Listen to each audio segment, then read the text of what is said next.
सर्वसामान्यांच्या हक्काचा आवाज जागर जनस्थान।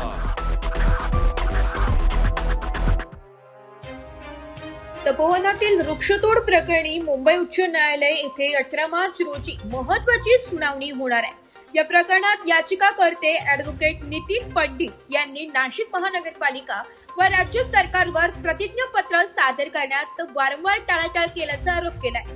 मागील सुनावणीत न्यायालयाने महापालिकेला फटकारले होते। आता 18 मार्चला प्रतिज्ञापत्र सादर होते का याकडे सर्वांचे लक्ष लागलंय। तसे न झाल्यास न्यायालय कठोर भूमिका घेण्याची शक्यता आहे।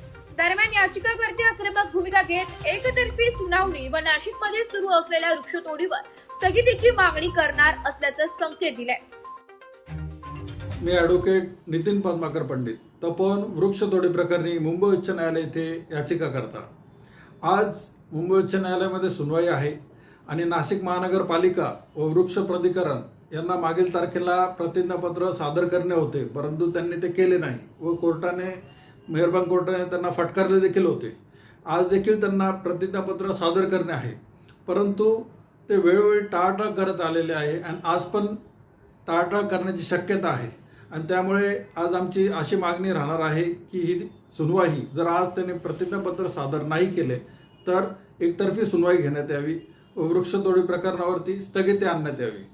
आणि त्याचबरोबर आमची मागणी अशी आहे की नाशिक शहरामध्ये ठिकठिकाणी वेगवेगळ्या भागामध्ये सर्व नियम पायदळी तोडून नाशिक महानगरपालिका वृक्ष प्राधिकरण हे झाडं तोडत आहे आणि त्यावरती देखील स्थगिती आणण्यात यावी। जय हिंद, जय महाराष्ट्र। जागर जनस्थानसाठी प्रतिनिधी संदीप नवसे, नाशिक।